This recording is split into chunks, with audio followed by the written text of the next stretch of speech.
Apa alasan Ustadz untuk tidak mengkafirkan orang-orang Syiah? Tolong dijelaskan.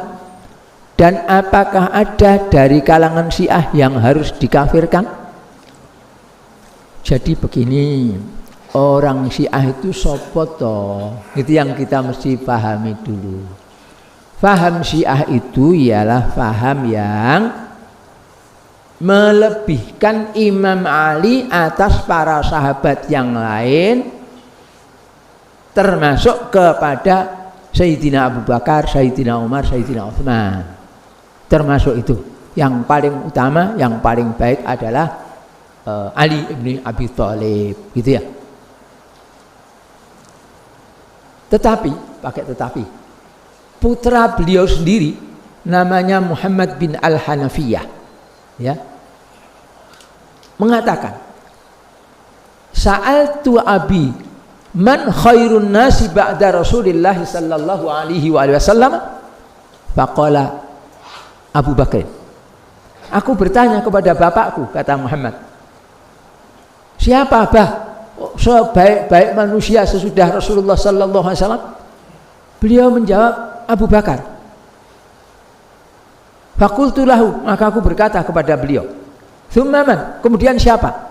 Faqala tsumma Umar. Kemudian beliau jawab, kemudian Umar. Wa khasyitu an aqula lahu tsumma man? Faqala tsumma Utsman. Aku khawatir kalau aku bertanya, kemudian siapa bah? Nanti paling jawabnya kemudian Utsman gitu. Fakultu lahu, maka aku berkata kepada beliau, pada bapakku, katanya, Tsumma anta ya abati. Kemudian sampean ya bah ya. Kemudian engkau ya pak ya. Nomor 3. Faqala, maka berkatalah Imam Ali, ma ana illa birajulin minal muslimin.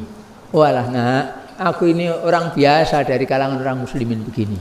Begitu tawadhu'nya Imam Ali radhiyallahu taala anhu. Begitu. Nah, jadi ternyata Imam Ali sangat menghargai Abu Bakar dan Umar. Tetapi bukan berarti Imam Ali derajatnya rendah. Tidak. Baca riwayat apa yang dikatakan oleh Umar bin Khattab.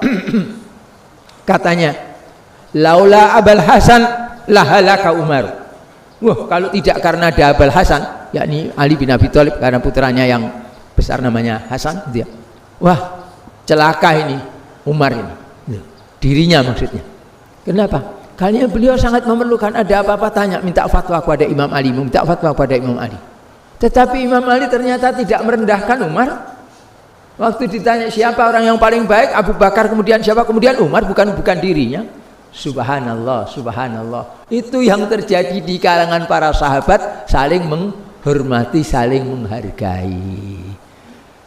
Nah terus ada pengikutnya Imam Ali. Apa aku kon ngafir nih? Orang yang sangat dihargai oleh Umar bin Khattab dan menghargai Umar bin Khattab, apa lebih-lebih lagi pada Abu Bakar, yang tatkala Abu Bakar dibaiat jadi khalifatul Rasulullah, datang Abu Sufyan yang sudah terkenal namanya ya. Abu Sufyan itu ya mertuanya Nabi, karena Siti Romlah itu putri Abu Sufyan diperistri oleh Nabi sallallahu alaihi wasallam. Ya. Abu Sufyan itu bapaknya Muawiyah. Dia ini ajak-ajak, Li, kamu gerakkan Bani Hashim, Li. Aku tak gerakkan orang-orang Bedui ki, orang tuh. Ini Abu Bakar ki sapa ki? Kelompok sukunya cuma sedikit, bukan suku yang gede kayak Bani Hashim atau yang lainnya. Ayo kita lawan gitu. Tapi Imam Ali ternyata tidak memenuhi itu. Bani Hashim yang demikian besar digerakkan, dibantu oleh orang-orang Bedui untuk menurunkan Abu Bakar. Enggak. Abu Sufyan, kamu itu tidak henti-hentinya mengganggu Islam dan muslimin. Kapan mandekmu? Subhanallah, subhanallah, subhanallah. Kalau saja Imam Ali mau menggerakkan Bani Hashim, ini didukung oleh orang-orang luar, orang Badui yang digerakkan oleh Abu Sufyan, niscaya terjadi fitnah. Tapi tidak, Imam Ali tidak haus pada kekuasaan tersebut. Itu ya. Jadi bagaimana saya akan memusuhi para pengikut Imam Ali? Tapi kan pengikut Imam Ali kan juga ada yang jelek. Oh ya, di mana-mana saya jelaskan ya. Orang yang mengaku sebagai pengikut Muhammad sallallahu alaihi wasallam yang jelek juga banyak. Ada yang korupsi, betul? Ada yang menipu, Ya, padahal ustadz ya, nipu, mengumpulkan modal, kemudian tidak kalian tidak jelas juntrungnya, bikin biro umroh, tidak kaluan urusannya, banyak gitu itu. Mengaku pengikut Muhammad Sallallahu Alaihi Wasallam. Begitu juga dengan kalangan Syiah. Ada yang hulat, ada yang berlebihan, sampai-sampai mengatakan Imam Ali itu adalah Allah Ta'ala. Sampai begitu. Ada yang mengatakan bahwa malaikat Jibril salah memberikan wahyu, mestinya kepada Imam Ali, tapi keliru kepada Muhammad katanya. Padahal Imam Ali pada waktu itu umurnya baru sekitar 7 tahun, Rasulullah 40 tahun. Malaikat capopo yang gak iso bedakne antara anak kecil dengan orang tua gitu. Itu hal yang tidak masuk akal. Nah, mereka-mereka yang seperti itu, seperti dua golongan yang sebut terakhir itulah, itu yang tergolong kafir, walaupun mereka mengaku bermadzhab Syiah. Last but not least, ini yang terakhir, tapi bukan berarti ini yang paling rendah, paling rendah. Rawi-rawi di dalam Sahih Bukhari, Sahih Muslim dan kitab-kitab lain yang kita pakai, yang Sahih Bukhari itu dianggap sebagai as-sahhul kutubil musannafah ba'dal Quran, kitab yang paling sahih yang disusun manusia ini kecuali Al-Quran itu. Paling sahih itu ternyata mempergunakan banyak rawi dari kalangan Syiah. Apakah saya harus mengatakan bahwa ini hadis sahih diriwayatkan oleh Bukhari dan di dalam sanadnya ada seorang kafir? Apa begitu? Ya tidak mungkin toh. Rawi itu jangankan kok kafir, orang Islam pun tetapi dia tidak menjalani kebaikan itu dikatakan sebagai adalahnya cacat. Kok sampai banyak-banyak memanggil anaknya ya atau cucunya yang di halaman di Jumat panas tidak mau datang, lalu dia memasukkan tangan ke dalam sakunya, lalu dikeluarkan seolah-olah menggenggam sesuatu. Ayo sini, pulang sini. Si anak kecil datang kepadanya, ngatung mau menerima pemberiannya.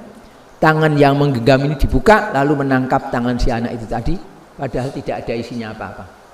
Murung, orang datang tidak jadi meriwayatkan hadisnya.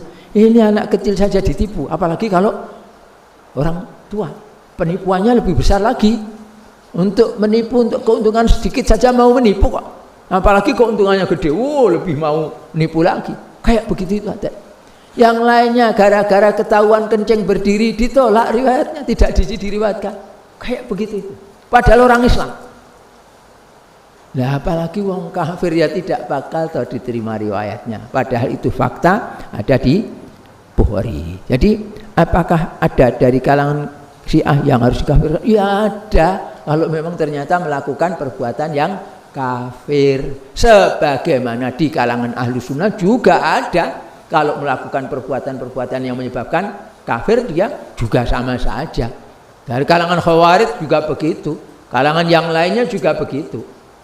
Demikian juga mereka-mereka mengaku beragama Islam dan berpancasila lagi, tapi mereka menjalankan kekafiran, ya digolongkan kepada orang yang kafir. Melakukan perbuatan jelek, ya dimasukkan ke dalam golongan orang-orang yang jelek, mungkin fasik, mungkin zindik. Melakukan kezaliman, ya disebut sebagai orang-orang yang zalim. Padahal syirik itu zulmun azim. Orang mana ada orang itu, wong yang masjid ora oleh. Apa tuh mon? Salah itu. Ini ada orang datang sholat berjamaah di masjid itu. Terus habis itu salam, imamnya memberikan apa? Kuliah kultum itu biasanya itu. Terus ada orang datang mau sholat di situ tidak boleh. Apa itu? Ini masjidnya sapa? Masjidnya Allah. Misalnya begitu. Zalim orang seperti itu tidak boleh. Gitu ya.